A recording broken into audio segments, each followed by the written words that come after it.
yi salaamaaleykum ñu ngi leen di sant bu baax di leen gërëm rafetlu seen ànd ak ci ITV ñeent fukki simili juróom moo tegu ci midi bismillah ci xabaaru njoloor si li ci gën a fës mbas mi di law ci Sénégal ba tax nag lu waxtu wi jigéen ñi nag sax desuñu ca gannaaw lu ci ëpp nag ci ñoom ñi nga xam ne kon dañoo wan lor waxtu wi kon ñu toll ci ñeent ñoom jot nañoo ñàkk seen bakkan ñi nga xam ne dañoo amee woppi Covid 19 ñoom nag saa wu nu feebaree ñooy faj seen bopp askan wi nag ñoom daal nañu ko nekkoon jaaxle lañ ci daal di amee di laaj koppar yu ñu dugaloon kon ci lu jëm ci mbas mi kon fu mu dugg waaye nag jàppale ni tamit jox nañu kàddu gi ñi nga xam ne dañoo loru ci mbas mi ñoom tam di nettali jafe-jafe yi nga xam ne jot nañ ko daj ci bërëb fajukaay yi ginnaaw seen génn dana ci ànd ak i leeral ak sunu naataango yi xët wu yaatu lañ ko jagleel ci pàcc wu njëkk ci xabaar bu calandee lu toll nag ci juróom-ñaari téeméeri ay bërëb yoo xam ne kon dañ fa defaree ay sachet ndox ci Sénégal jëm rek ci wàllu plastique danañ ko tëj ràpp jëwriñ gu ñu nekk wàllu alam gi moo jël bi la dogal ginnaaw gi nag mesures yi nga xam ne kon jëloon nañ ko ngir rek bañ lépp jëm ci wàllu plastique kon muy jaaba jonga ci Sénégal waaye nag loolu bu antoo jàppale ne kon dina indi loraange ci wàllu xëy ci Sénégal ndax ñu bëri seenu xëy danañ ko daal di ñàkk danañ ci dikk itam nu mu gën a yaatoo ci biir xabaar bu ci alante yëglekaay mooy laf laaju xabaar ci njoloor si mbokk yi loolu moo gën a fës xëdu xabaar yi nees ki bu yàlla àndee ñun ci faram fàccee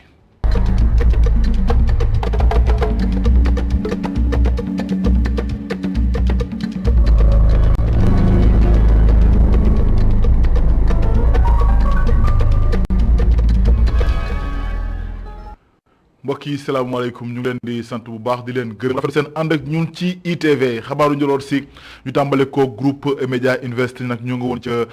axlub Laayeen ginnaaw kon génnug àdduna El Hadj Abdoulaye Thiaw Lahi nga xam ne kon moo nekkoon xalif général bu Laayeen ginnaaw nag ba mu génnee àdduna groupe bi def na délégation bu am solo bu mag dem njébbal seen njaal waaye itam bokk ak ñoom tiis wi nga xam ne moo dal ci axlu Laayeen waaye itam dal ci artu Sénégal war nga këpp rawatina ci umma islamique bi ginnaaw gi nag moom xalif bu yees bi ci làmmiñu ki yor kàddoom jot na delloo njukkal ak sargal groupe bi waaye tamit naw leen ñaax leen tam ñu fu ñu teg seen tànk ginnaaw liggéey bu nu sumb ci réewum Sénégal ñu daal ko wóyandi du ñàkk ci kat mu gën a yaatoo suñu yeneen jotaay xabaar mbas mi ak tolluwaayam ci Sénégal la ñuy daal di àddu waxtu wi lu toll nag ci fukk ak juróom-benn nit ñoo si ñàkk seen bakkan yóbbu lim gi ba junni ak juróomi téeméer juróom-ñaar fukki nit yoo xam ne ñàkk nañ seen bakkan bi mbas mi duggee Sénégal ak tey jii ni ki tey nag lu toll ci juróom téeméer ak ñeent fukk ak ñeent nit ñoo am yees woppi Covid 19 juróom-benn fukk ak juróom-ñaar nekk ay cas contact ñeent téeméer ak juróom-ñett fukk ak ñaari nit nekk ay cas communautaire waxtu yi kon lu toll ci juróomi téeméer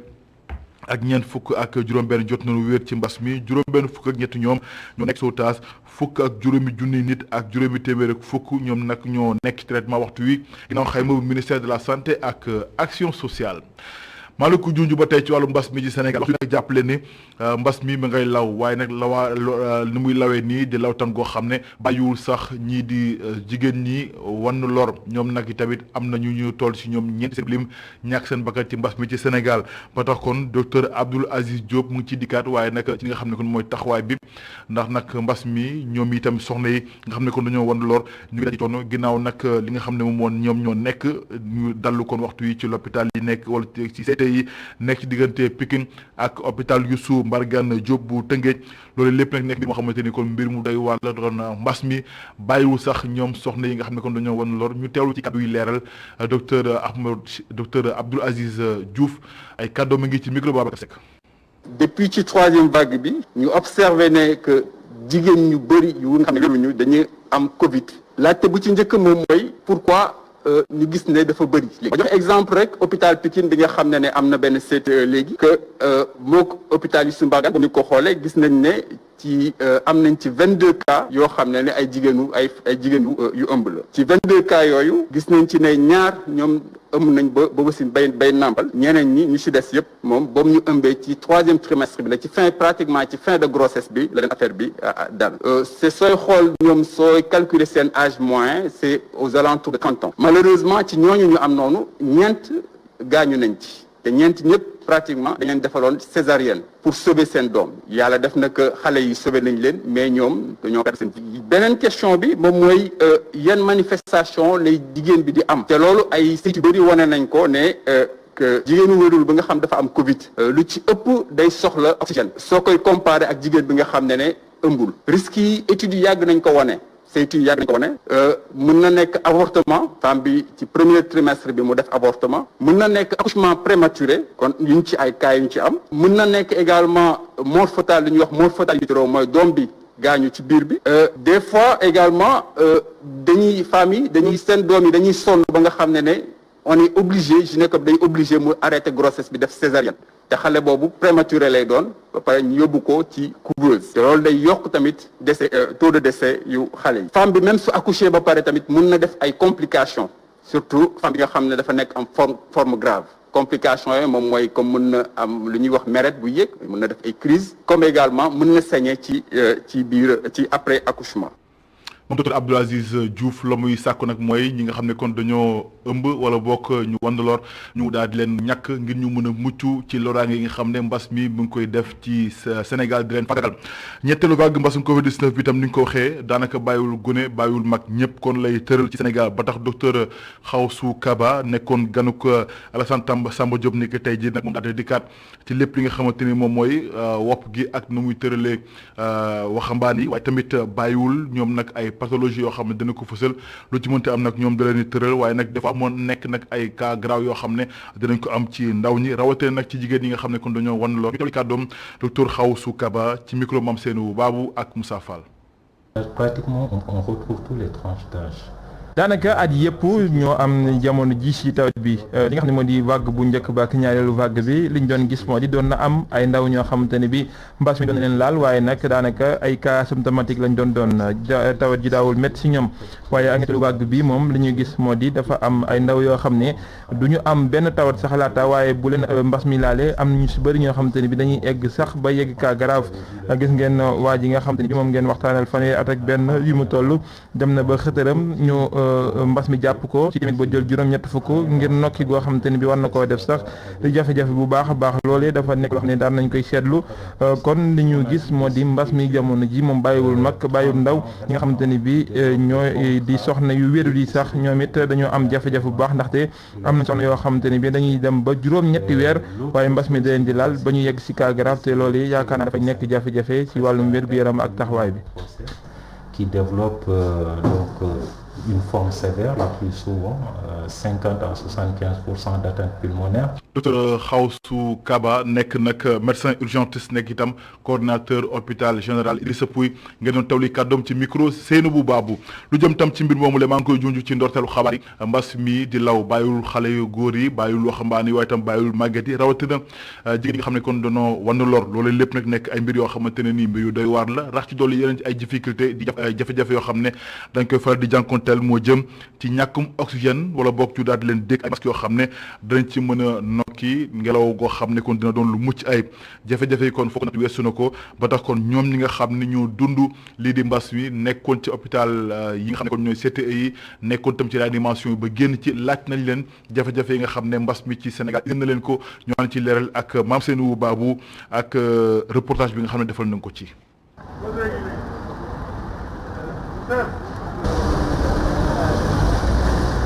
hôpital général Idrissa Pouye bu Grand Yoff ngir dugg ci centre de traitement bu épidémie yi nag am na ay digle yu ñu war a sàmmonteel.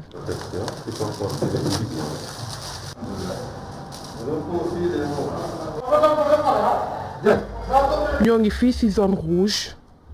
docteur Kaba di wër salle d'hospitalisation yi du benn seconde bu mu bëgg a ñàkk.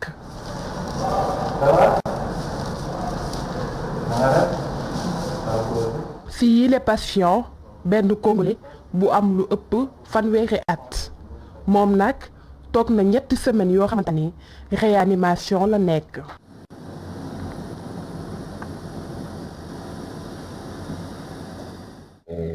Je devais voyager samedi,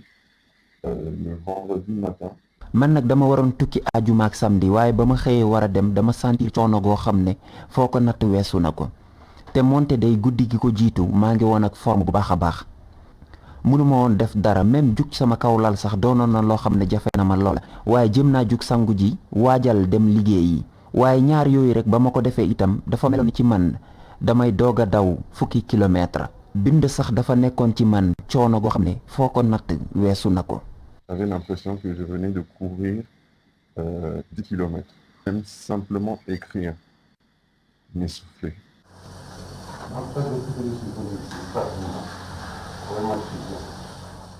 dajaloo yi ñu tere nag am na fu ñu ko teg paa biile moo ngi jëlee mbas mi ci dëju feram bi nga xamante ne mbas mi moo ko yóbbu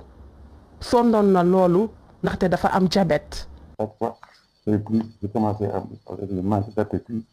je ne pouvais plus manger. bëgguma woon ci lekk dara mënuma woon lekk mënuma woon naan te it jafe woon na ci man lool ma taxaw mu doonoon lu métti lool ba ñu ma testé nag ci la ñu gis ne dama positif gannaaw bi laa tàmbalee jël li nga xam ne moo di insuline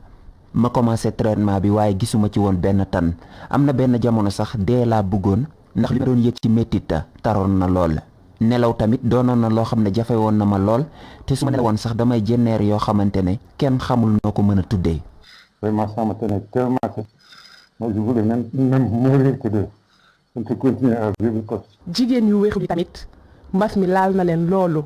kii nag moo ngi toll ci juróom-ñetti weer waaye mbas mi tëral na ko. feebar bi lu am la bi ma vacciné woo ba ci suba si laa commencé di yëg symptômes yu njëkk yi maa ngi woo jigéen yu wérul yépp ngir ñu dem vacciné wu. début bi dama foogoon ne grippe la ma commencé di naan ay jus buy mais après bi ma sonnee ba ñu def xel ma scanner ci lañ gis ne mbas mi la. ñu dem vacciné wu parce que vraiment metti na trop. CTE bii nag moo ngi dajale façon malade bu nekk ndaw mag jigéen bu wérul loolu di wane ne rek 3e vague bii lee laal na tranche d'âge yëpp ak malade yu bëri yi yëpp yu ñu war a surveiller personnel bu hôpital Idrissa Pouye nag sonn na loolu. jërëjëf Mame Seynabou Babou ci reportage bu am solo boobu lay xam ngeen ni ñi nga xam ne kon dañoo amee woppi Covid-19 ñoom nag ñooy faj seen bopp maanaam seen gafa la ñuy génnee ay koppar ngir jënd seen ordonnance bi mel waaye nag loolee lu bëri ci askan wi ne kon dañ ko réere mbir loolee nag tax ba ñoom ñu daa ci amee jaaxle di laaj itam koppar yi nga xam ne duggoon nañ ko ci wàllub xeex mbas mi di toll ay milliards yu bëri fan la dugg ndax ñoom nee nañ doon mënuñoo nangu mukk ñi nga xam ne kon dañoo wopp ba noppi di jël koppar di ko faj seen bopp ci loolee nag moo nekk mbir moo xamante ne nii daal ëlëwtiku na seen kaw reportage Abdourahmane Ly. Kader Goudiaby si ab hôtel la doon liggéeyee chômage technique la nekk niki daaw ndax coronavirus si kanamu ab kiosque mu toog ak ay xaritam masque doonu li leen yitteel xamul woon ni képp ki nga xamante ni coronavirus mu la tëral di nga làmb sa gafa ngir feju ji. loolu maa ngi koy doog a dégg tey. maa ngi doog a xam ni que corona bi léegi boo feebaree yaay génneel sa propre xaalis nga faju loolu maa koy doog a dégg kon loolu mooy nanu fagaru bu baax a baax quoi. Youssouf moom lu mu jàppoon moo di képp ku amee coronavirus nguur gi moo lay jël en charge si lépp maanaam garab beeg toppatoo gi. yaakaar naa ne gratuité la woon mais bon. yéeguma woon ne exactement patients yi mën nañ jënd seen garab wala ñuy jël yenn prise en charge yi par rapport ak seen feebar quoi. bon gën a fagaru du moment que sax ñu ngi fagaru mais gën a yokk fagaru bi te xam na ne bon donc dégg nañ feebar bi mu ngi ci biir réew mi ñu gën a fagaru rek par rapport ak mesures barrières yi ñu fait respecter mesures barrières yi port masque te li ñuy wax rek fagaru moom moo gën faju gën a mën a éviter feebar bi boobu moom la dal ndax bu la dalee tamit comme li ñuy wax rek li la ci fekk tamit voilà du doon loo xam ne loola neex la tamit. daanaka du moom dong moo yaakaaroon mbir wu ni mel ndaxte Saliou jàppoon na ne jubluwaayu fond force Covid 19 moo nekkoon taxaw ñu amee woppu coronavirus si bépp fànn. yaakaar naa état moo waroon jël en charge les malades fayal leen garab yi dans les médicaments yi. ba ci lekk bu ñuy lekk yaakaar naa état moo waroon jël en charge parce que balaa ba Covid bi duggee amoon nañ benn fonds bu ñu tegoon ci table bi fonds mu 1000 milliards boo xam ne yaakaar naa loolu moo taxoon jox mais xamu woon ne man que malade mooy jël en charge boppam te yaakaar naa te képp ku dégg loolu war nga mun xam ne war nga mun bàyyi xel bu baax ne que kon yow war nga sàmm sa bopp ndax ëllëg bu la Covid bi jàppee sa xaalis moo yiy dem. ba ba risque xam rek ci risque gros parce que Covid c'est pas une maladie boo xam ne c'est très simple. muy askan woo nga xamante ni biir na ko ni jàngoro baa ngi fii tax ñu taxaw tem ngir fagaru ngir moytandikoo génnee xaalis bu takku ngir faju si balaa bi di coronavirus. di ko gërëm bu baax Abdourahmane Ly mu nekkoon kon laaj wu yaatu jël ko mbas mi di Covid 19 ci Sénégal ak xët wu njëkk yi nga xam ne kon jëm na ci wàllu woowule wàllu kaaraange ci kaw talib la ñuy waxtaanee ak ki jiite Union des routiers du Sénégal di Gora Khouma moom nag ne dafa mer li nga tax nag mu daal di mer mooy diggante Ndakaaru Sénégal kon jëm ca Bamako ca Mali jàppale ni kon ñoom dawalkatu camion yi kon seen bakkan ci xottu gerte la nekk ndax na lañ leen fay song dafa xaw a takkarnaase bëri lool ndax juróom-ñeenti yoon gi kon muy am ba léegi France daal di xëreen ba tax kon moom ma ngay naqarlu pataaralu kilifa yi ci Sénégal ndax jàpp na ne kon mbir mi ma ngi bëgg ëpp loxo yi war nag mooy taxaw tem ngir mu am saafara ñu teewli kàddoom Gora Khouma ci jokkoo mag Boubacar Diagne. waaw attaque bi boo génnee Diboli de 25 kilomètres de Diboli man boo ko jaaree booy dugg Mali jaaree ko côté Kidira foofu la attaque bi ale mais il faut que ñu leeral Sénégalais yi ne attaque boobu du gulet c'est pas la première fois attaque bii am démb am na ci oto bu ci am problème ndax ay bal dañ ko tiiri ci oto bi huile bi nga tuuru moo nekk bal li dem na ci moteur bi oto boobu mënu dem ñoom ñu daw nañu mais kenn deewu ci kenn gaañuwu ci à notre connaissance information bi ñu am en tout cas ñoom ñëpp dem nañ seen yoon mais dama ne am attaque yoo xam ne am na chauffeur yu ci dee am attaque yoo xam ne am apprenti yu dee ak ay blessé yoo xam ne attaque yoo xam ne ëpp na juróom-benn attaque yoo xam ne yi am nañ ci biir Mali li ñu noté te saa bu doon attaque yoo xam ne ñun dinañ wax ak autorités yi wax ak ñëpp pour wane kat attaque bi lii la amee waaw en tout cas du lu ñu xam ñun lu ñu xam loo xam ne gouvernement Sénégal def na ko te lu jëm ci ñu xamuñu ko loolu nag tekkiwul na nguur Sénégal mën naa nekk ci dara parce que am na information yoo xam ne peut-être duñu ko livré mais en tout cas ñun jox nañ leen information te ñoom am nañ information mais am benn tour bu jëm ci ñun ministère transport ba ci ambassadeur bi wala ne kat jéego yi def leen ko ci ñun amu ci benn information loolu daal moom mën nañu wax ne daal amuñu information mais mënuñoo garanti nag jéem nañ ci dara ba jéemu ci dara mais ñun daal bu ñuy nettali dañ naa jox nañ leen xabaar mais ñoom nettaliwuñu dara luñ ci def. état bu Sénégal jël dogal la mu bëgg rek mooy jëfandikoo yi jëm ci sachet plastique yi jeex tàkk ci réew mi bëgg-bëggam boobu nag daanaka amul tànk gannaaw ci kanam kot la jëm ndax nag lu toll ci juróom-ñaari téeméeru bërëb yoo xam ne dañu fay defar ay sachet ndox la ñu bëgg dañ ko bëgg kon tëj ñoom nag ñu ngay yëglu ndax nee nañu kon bëgg état bu Sénégal bi kon saawu anto ñu bëri ñu fa doon liggéey kon danañu ñàkk seen xëy ba tax kon ñu yëglu ci kanamu Sénégal gépp reportage Aïssatou Kane. muy lu ñu bëri di gis ci tàngoor bi njaayu mbuusu ndox bi bëri na jamono ji ñu ci farlu ci koñu Ndakaaru yi muy lu nguur li tere donte ñu ci yëngu ñi ngi ci gis seen bopp bu baax. te balaa ngaa tëj dara war nga cee def étude de xam lu mu la ban njëriñ la indi waaw ndax xale yu daan taxawaal di yalwaan léegi nga gis leen yor seen siw di jaay ndox su ngoonee ñuy njibbi suturlu ci jàppale waale seen yaay fay ci seen frais de scolarité. xale yooyu nga xëy aussi privé leen loolu booy xëy di ci ubbi bitik ku góor kii day jaay ay mbuus ndox ay ndaw yu jigéen góor ak i sax ay mag lu ñu tere njaayum sachet ndox yi am ay njeexital ci seen poche. ma seddalal booy yi pour ma jaayee booy yi dem jaay tamit am dara am dépense xam nga bu xalee loolu ñu bari day toog à souffrance du am lu ñuy dundee day indi kay problème bu baax a baax suñu njaboot bi parce que si fii la ñuy dundee daal. soxna si nag moom ju bëri ci Dakar moo la ñu jaay sachet ndox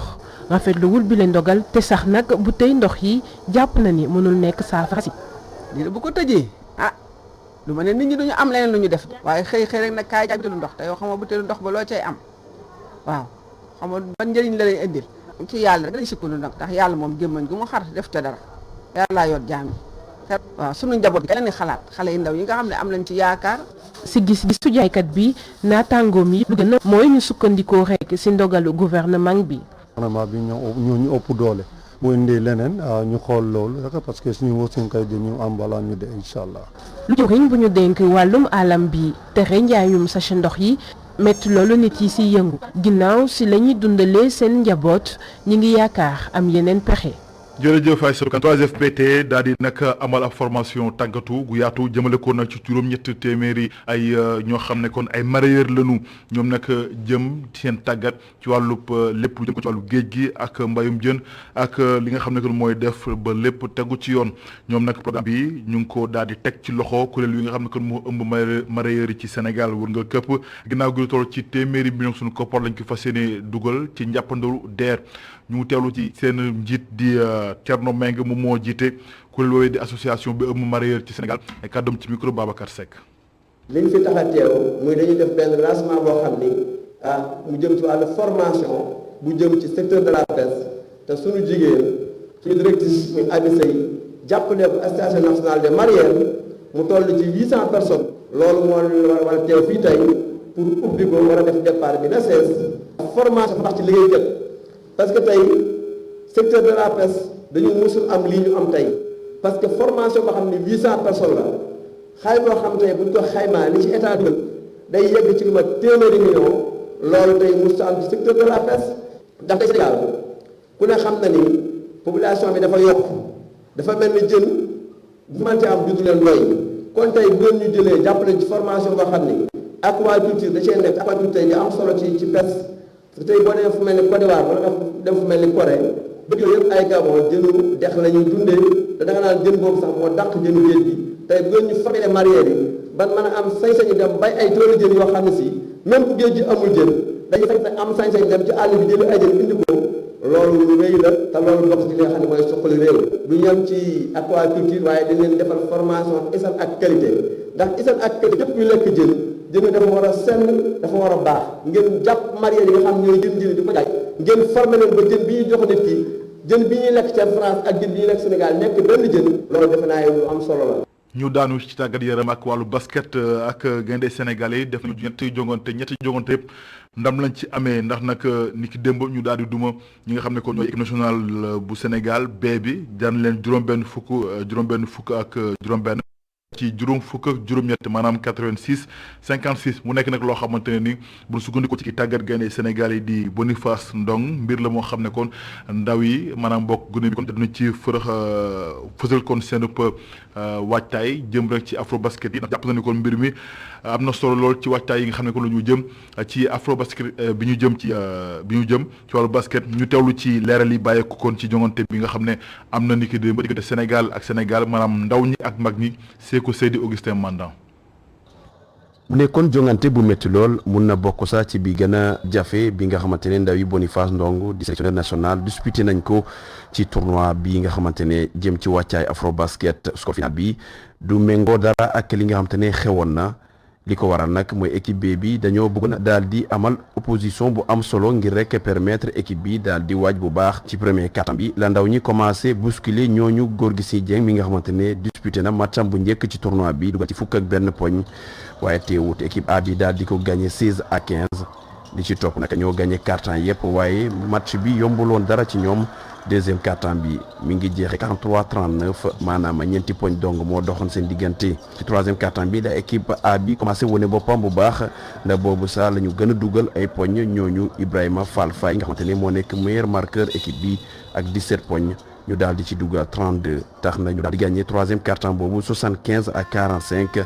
waaye ci quatrième quart-temps bi daañu amaat jafe-jafe ci wàllum agressivité bi nga xamante ne ndaw yi sur parfait adjuvant yi teg nañ ko équipe B bi dugg na ci fukk ak ñetti poñ équipe A bi fukk ak benn poñ dong la ci am score final bi mi ngi jeexee 86-58 équipe A bu Sénégal war a tase ak waa Guinée samedi bi ngir rek jeexal préparation afrobasket bii le Sékou Seydi jërëjëf moom Boniface Ndong muy tàggat Sénégal ci wàllu basket nee na kon équipe B bi bu Sénégal am na taxawaay bu am solo rafetlu na tamit taxawaay bi nga xam ne amee nañ ko ñoom ndawam mi ginnaaw basket bi nga xam ne defee nañ ko ni ki démb jàpp na nag daal ñàkkul ay réglage yoo xamante ne kon dina ko daal def maanaam ay jooyante ki jubbanti moom nag jàpp ne sax ndam yi nga xam ne kon Sénégal am na ko di ñetti yoon ginnaaw ñetti jongante mbégte gu rëy la ci daal di ànd ak tolli kàddoom Boniface Ndong ba tey ci micro Sékou Seydi ak Augustin Mandan. match tey bi match ñetti kanam la voilà foog naa ne ni ñu commencé match bi dafa xawoon yéex tuuti donc am na lu ñu doon jéem mais bon doxal woon noonu soit dañu yéexoon soit peut-être affinité bi amoon entre deux équipes yi la mais su ma amee lu may jàpp ci match bi en fait troisième quart-temps bi nga xam ne pousse nañu donc joué nañ suñu style et puis boobu gagné nañ ko très clairement voilà donc di remercier équipe locale bi je pense que jox nañ ñu benn adversaire boo xam ne match bi daal jëriñ nañu voilà donc li ñu doon liggéey gis naa ko ci te dinañ continuer match bu nekk rek am na li ñu ciy jàngat donc par exemple match démb bi je pense ci niveau rythme ak style donc nuroo naag lu gën a ci li ñu bëgg tey peut-être troisième quart-temps bi laay ne moom moo nekk façon bi ñu bëgg a jouer donc su may xool daal match bu nekk am na li ñu ci war a jàng donc li am importance mooy won ko joueurs yi et puis continuer ci wax parce que dañoo nekk équipe boo xam ne dafa bëgg a màgg bu ñuy egg ci tournoi bi. ginnaaw moom mi tàggat gaynde Sénégal yi di Boniface donc keneen ay kàddoom jib na ci di Gorgui Sy Dieng moom nag daal dina kon fekk ji ay naataangoom yi ginnaaw ba mu tardé ci regroupement bu mujj bi waaye nag moom tamit daal dina rafetlu taxawaay bi nga xam ne naataangoom yi amee nañ ko ginnaaw jogante bi ñu doon amal démb ñu teewlee kàddu Gorgui Sy Dieng ci micro Sékou Seydi Augustin Mandan. joué nañ bu baax parce que dañuy préparé wu match entraînement la woon donc comme li ko si wax maa ngi soog a ñëw. donc ça fait 48 heures ma dem États-Unis ñëwaat bon c'est normal day xaw a adapté wu si su ma nekkee si groupe bi mais joué nañ bu baax quoi joué nañ bu baax am na ay erreurs yoo xam ni mën nañ ko rectifier quoi c'est pas catastrophique donc mën nañ ko rectifier bon équipe nationale bon xam nañ ni depuis 2008 ba léegi maa ngi fi yaakaar naa si ñu gën a yàgg équipe nationale si laa bokk te yàgg naa sama priorité la te juguma di ko wane tout le temps. équipe nationale fu ma soxlaa maa ngi fi ñëw naa tey maag samay mag ñoo fi nekkoon tey man ak samay rakk ñoo fi nekk am na noo xam ne noonu laa war a doxee donc comme li may wax toujours rek liggéey la boo xam ne du man maa ko moom wala keneen équipe nationale pour ñëpp la su ma fi ñëw dama war a nekk à 100% juboo ak coach bi lépp li mu bëgg su ma ko mënee ma defal ko su ma ko mënul ma ne ko mënuma ñëw mu seet keneen ku ko defal loolu rek moo tax tey yaakaar naa maa ngi sant yàlla am nekk ma si benn situation boo xam ne war na mën a tax ma toog ba ñu joué donc moo sama dëkk soxlaa si laa ko mën a dimbale damay ñëw ma joué quoi. mu nekkoon laajum tàggat yaram bi mbokk yi yegg si nañu ci pàcc gu mujj ci xabaar yi li ci yëgle kaay yi.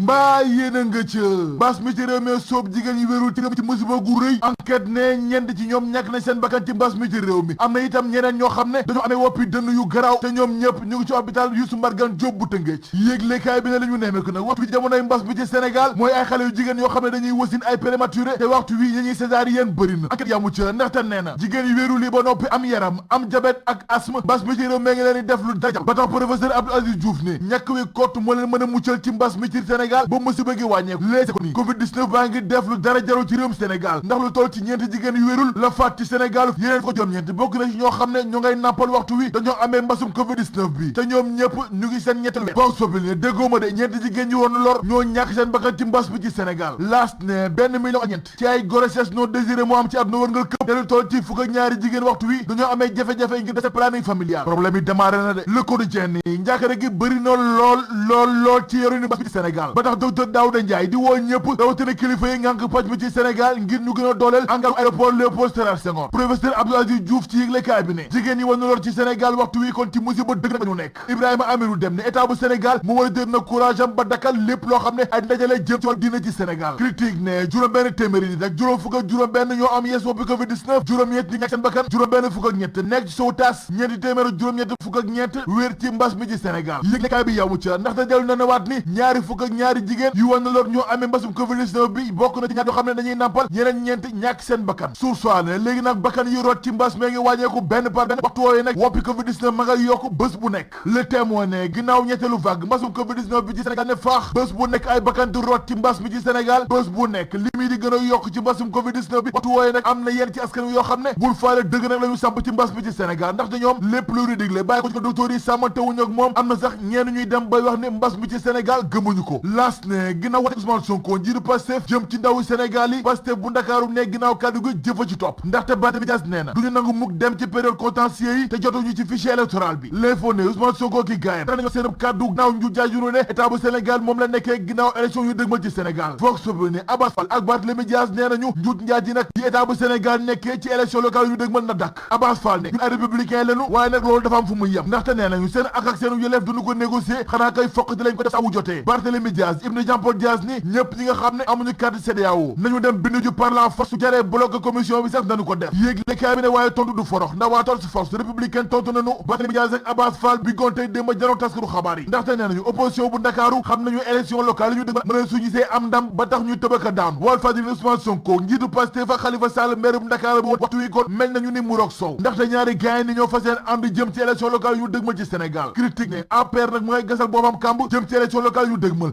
laatu bi nañ jiitu réew mi Macky Sall ak rapport bi mu jënd barke de moo njaay ak angaaru ñetti milliards yi nag moo jur coow lu rëy ci pénc mi ci Sénégal Le Soleil ne coow li kay fa mu jolli mooy ginnaaw série infidèle bi beneen série ngi jur coow lu rëy ci Sénégal di cirque noir ONG jamono ci tànkam la nekk ngir bañ ñu tasaare ko ci Sénégal Vox bi ne cirque noir nag ñoo gën a dee tous tasar ba tax waxtu police nag seen tànk la ñu nekk moom producteur bi ak acteurs yi ñaari fukk ak ñetti doomi Nigéria la ñu jàpp waxtu wi te ca mbaaw lañ leen tegee loxo last ni xale bu jigéen bi doon composé tantam ji ci bac bi ak tantam bi ci boppam ñoom ñaar ñëpp ñu ngi ci kaso bi Vox bi dañuy def lu rëy nag ci baccalauréat ren ji mooy lycée scientifique d'excellence bu Diourbel ndaxte nee ci bakku ren bi 100% la ñu am te ci 59 élèves yi 58 yëpp am nañu mention ñu bàkku jëm ci lamb sunu lamb yëglekaay bi ne arène nationale bu Sénégal kan lañ ko war a dippee ci diggante Mbaye Gueye Tigre de Fass ba woon Falaye Baldé Fodé Doussouba Boy Bambara ak Falang Malick Thiandoum ne bu dee am na ku ñu war a tuddee arène nationale bi du kenn ku Falaye Baldé El Hadj Bekay Mbaye ne bu doon day tànn ci yii ñëpp Mbaye Gueye Tigre de Fass ba woon lay tànn Birame ñi ngi ne Mbaye Gueye Tigre de Fass ba woon yeeyoon na ñu dippee ko arène nationale bu Sénégal Ibou Ndiaye ñoo ko bàyyi déedéet ndax nag arène nationale bi bu dee am na ku ñu ko war a dippee Falaye Baldé bàyyi Ama Baldé lay doon Aboubacrine Samba ne arène nationale bi nag war ñu ko dippee tur